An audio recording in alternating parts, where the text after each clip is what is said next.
Hello friends, જય શ્રી ગણેશ. બધાને સ્વાગત છે તમારું મારી ચેનલ ગુજરાતી કિચનમાં. આજની જે આ રેસીપી છે એ પોતાનામાં જ કંઈક અલગ અને ખાસ છે. આને કોઈ અલગથી વખાણ કરવાની મારે જરૂર નહીં પડે જો તમે આ વિડીયો પૂરો જોઈ લીધો તો. અને આને મેં 2 થી 3 વખત આ રીતે બનાવ્યું, પણ વિશ્વાસ કરો એટલું ટેસ્ટી બને છે કે દર વખત આના ખૂબ વખાણ થાય છે અને દર વખત એક જ સરખું પરફેક્ટ બનીને તૈયાર થાય છે. તમે મારી વાતથી કેટલું એગ્રી કરશો મને નથી ખબર, પણ સાંજ પડતા પડતા કંઈક ચટપટું સ્ટ્રીટ ફૂડ ખાવાની ઈચ્છા થઈ જાય છે. તો રોજ તો કંઈ બજારનું ખાઈ અને ખવડાવી નથી શકવાના, તો હું ઘરે જ ઘઉંના લોટથી આ રેસીપી બનાવી લઉં છું અને બધાને એટલી પસંદ આવે છે કે બજારનું સારા નાસ્તા પણ બધા ભૂલી જાય છે. તો ચાલો બનાવવાનું શરૂ કરીએ. તો એના માટે આપણે અહીંયા પોણો કપ જેટલો ઘઉંનો લોટ લીધો છે. જે રોટલી માટેનો લોટ આવે છે એ જ લોટ આપણે લઈ લેવાનો છે. આપણે જે આ પોણો કપ લોટ લીધો એમાંથી પણ આપણો ઘણો બધો નાસ્તો બનીને તૈયાર થશે. હવે લોટ છે એમાં મીઠું એડ કરી અને આપણે એને એકદમ સોફ્ટ એવો બાંધીને તૈયાર કરવાનો છે. અને જો તમારી પાસે પહેલેથી લોટ બાંધેલો પડ્યો છે તો આ પ્રોસેસ તમારે બિલકુલ સ્કીપ થઈ જશે અને કામ તમારું એકદમ સરળ થઈ જશે. તો ચાલો, આપણો લોટ છે સરસ એવો બંધાઈ ગયો, તો ઉપરથી થોડું તેલ એડ કરી સરસ એવો આપણે એને કૂણવી લઈએ. તો અહીંયા જોઈ શકો છો એકદમ સરસ એવો લોટ સોફ્ટ છે અને લોટને સોફ્ટ જ રાખવાનો છે, જેથી કરીને મેંદાનો ઉપયોગ આપણે બિલકુલ ન કરવો પડે. તો ચાલો, લોટ રેડી છે તો થોડી વાર માટે આપણે એને ઢાંકી અને રેસ્ટ આપીએ. ત્યાં સુધીમાં બીજા વાટકામાં મેં અહીંયા કોર્નફ્લાર લીધો છે. તો અહીંયા જોઈ શકો છો 3 થી 4 મોટી ચમચી જેટલો મેં કોર્નફ્લાર લઈ લીધો છે. હવે કોર્નફ્લારમાં થોડા મસાલા કરીએ. તો મસાલામાં હું અહીંયા થોડા મરીનો પાવડર એડ કરું છું, ફ્રેશ વાટેલો. થોડો દરદરો મેં એને રાખેલો છે. સાથે સ્વાદ પ્રમાણે મીઠું એડ કરીએ. થોડો કાશ્મીરી લાલ મરચું પાવડર મેં એડ કરેલો છે.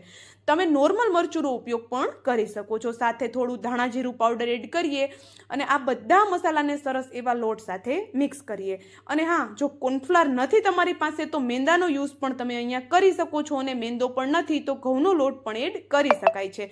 પણ બને ત્યાં સુધી આ સ્લરીમાં આપણે ઘઉંના લોટનો ઉપયોગ નહીં કરીએ, કાં તો મેંદો અને કાં તો પછી કોર્નફ્લારનો ઉપયોગ કરી લઈશું.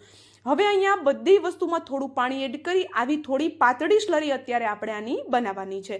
કારણ કે આપણે આને થોડી વાર રાખશું તો એ થોડી આમ તો ઠીક થઈ જ જવાની છે અને આ પાતળી સ્લરીનું આપણે પહેલાં કામ પડવાનું છે. તો અહીંયા આપણે શું કર્યું, એ સ્લરીને પણ સાઈડમાં રાખી અહીંયા આપણે ગેસની ફ્લેમ ઉપર એક કડાઈ રાખી દીધી અને કડાઈમાં 1 મોટી ચમચી જેટલું તેલ એડ કરીએ.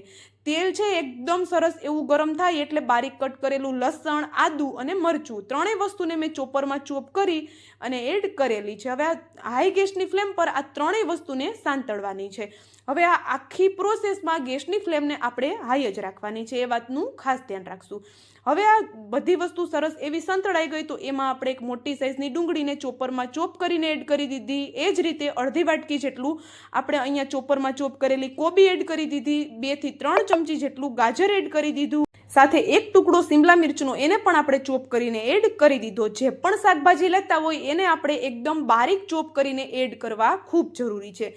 જો તમારી પાસે ચોપર છે તો તમે ચોપરમાં જ આ પ્રોસેસ કરજો, નહીતર હાથની મદદથી પણ એકદમ બારીક કટ કરીને તમે આને એડ કરી શકો છો.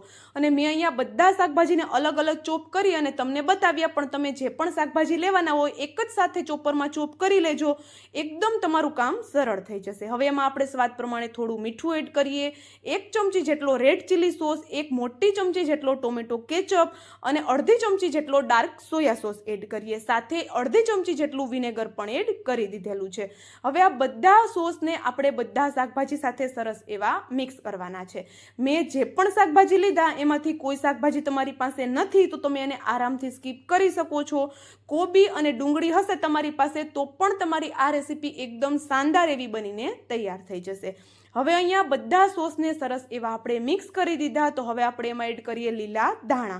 લીલા ધાણા નથી તો એને પણ તમે સ્કીપ કરી શકો છો, પણ જો હોય તો ચોક્કસથી એડ કરવાના છે. હવે જે આપણે સ્લરી બનાવી એ આપણે અહીંયા મોટી 3 ચમચી જેટલી એડ કરવાની છે. એનાથી વધારે બિલકુલ એડ નહીં કરીએ. 3 ચમચી જેટલી એડ કરશું અને આપણે જે પાતળી સ્લરી બનાવી હતી ને એવી જ પાતળી સ્લરી બનાવી અને એડ કરવાની છે.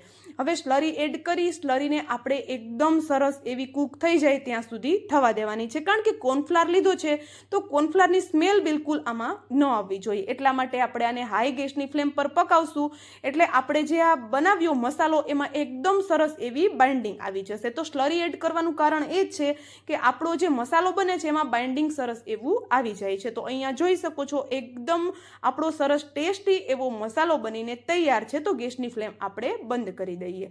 હવે મસાલો ઠંડો થાય છે ત્યાં સુધીમાં લોટ જોઈ લઈએ. તો લોટ પણ સરસ એવો એકદમ સેટ થઈ ગયો છે, એકદમ લોટમાં લચક આવી ગઈ છે. તો હવે શું કરીએ, એમાંથી એક મોટી સાઈઝનો લુવો લઈ આ રીતે આપણે એનો એક પેડો બનાવી લેવાનો છે, મતલબ કે એક લુવો બનાવી લેવાનો છે. આ રીતે મોટી સાઈઝનો જ મેં લઈ લીધો. હવે આ રીતે ઘઉંના લોટમાં આપણે એને કોટ કરી ઘઉંના લોટથી અને સરસ એવી એક મોટી રોટલી આપણે આની વણી લેવાની છે. જો અહીંયા હું એક મોટી રોટલી વણું છું, અને રોટલી છે એને બને ત્યાં સુધી પાતળી રાખવાની છે, વધારે જાડી રોટલીને આપણે નથી રાખવાની. તો અહીંયા એકદમ પાતળી એવી રોટલી મેં વણીને તૈયાર કરી લીધી. હવે કોઈ વાટકીની મદદથી આમાંથી જેટલી પૂરી કટ થાય એટલી પૂરી આપણે કટ કરી લઈશું. અને જો આ રીતે તમારે નથી કરવું તો તમે એક એક પૂરી પણ વણી શકો છો, એમ પણ ફટાફટ થાય છે. પણ આ રીતે થોડું ઇઝી પડશે, કારણ કે બધી રોટલી છે મતલબ કે 3 થી 4 રોટલી એક જ વખતમાં આપણી વણાઈ જાય છે. તો અહીંયા જોઈ શકો છો એકદમ નાની નાની સરસ એવી પૂરીઓ આપણી બનીને તૈયાર થઈ ગઈ છે. તો હવે આપણી આ પૂરી છે એને હાથમાં લઈ લઈએ અને જોઈ શકો છો એકદમ પાતળી આપણે એને રાખેલી છે.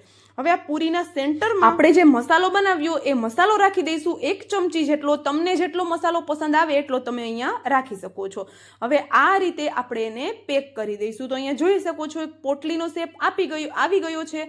હવે ઉપરથી એક્સ્ટ્રા જે વધારાનો લોટ વધારે બચ્યો હોય તો એને આપણે હટાવી દેવાનો છે.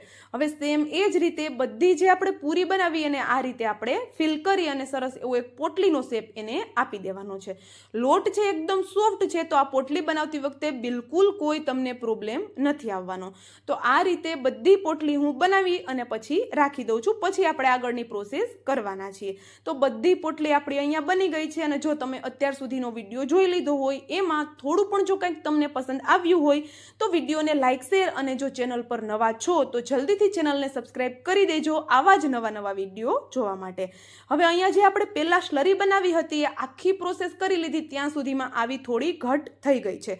હવે જો ઘટ ન થઈ ગઈ હોય તો થોડો એમાં લોટ એડ કરી આવી સ્લરીને થોડી ઘટ કરી લઈશું. અને એમાં આપણે જે પોટલી બનાવી એને ડીપ કરી કોર્નફ્લેક્સથી આપણે એને કોટ કરવાની છે. અહીંયા હું કોર્નફ્લેક્સ લઉં છું, એની જગ્યાએ તમે કોઈ પણ જે પૌવા આવે છે એનો ઉપયોગ, મતલબ કે જે આપણે ચોખાના પૌવા હોય છે એને ક્રશ કરીને એનાથી પણ કોટ કરી શકો છો, સેવઈથી પણ કોટ કરી શકો છો, અને બ્રેડ ક્રમ્સથી પણ કોટ કરી શકો છો. ઘરમાં જે પણ વસ્તુ અવેલેબલ છે એનો ઉપયોગ તમે કરી શકો છો. હવે બધી ટિક્કી છે ને એ જ રીતે મેં કોટ કરી લીધી અને હવે આપણે એને તળવાની છે. તો તળવા માટે તેલ છે ને એકદમ સરસ એવું ગરમ રાખવાનું છે. અને એક બેચમાં જેટલી આપણી આ ટિક્કી આવે એટલી ટિક્કીને એડ કરી દેવાની છે. જો તમે ઈચ્છો તો ટિક્કીને સરસ એવી કોટ કરી ફ્રીઝમાં રાખી દઈ શકો છો. અને જો ઘરે કોઈ મહેમાન આવવાના હોય અને કામ વધારે હોય તો તમે 5 જ મિનિટમાં આને તમે ગરમ ગરમ તળી અને સર્વ કરી શકો છો. અને તળતા બિલકુલ વાર નથી લાગતી. તો અહીંયા ટિક્કી છે થોડી ક્રિસ્પી થાય એટલે ગેસની ફ્લેમ સ્લો કરી ટિક્કી એકદમ ક્રિસ્પી થઈ જાય ત્યાં સુધી તળી લઈશું. અને તમને આના અવાજ ઉપરથી જ ખબર પડતી હશે કે આપણી ટિક્કી એકદમ શાનદાર ક્રિસ્પી બનીને તૈયાર થઈ છે. તો ઠંડી થયા પછી પણ આવી જ ક્રિસ્પી બનેલી રહેશે. તો રેસીપી ચોક્કસથી ટ્રાય કરજો. તો ચાલો હવે મળશું આવા જ એક નવા વિડીયો સાથે. ત્યાં સુધી જય શ્રી ગણેશ બધાને, and thank you for watching.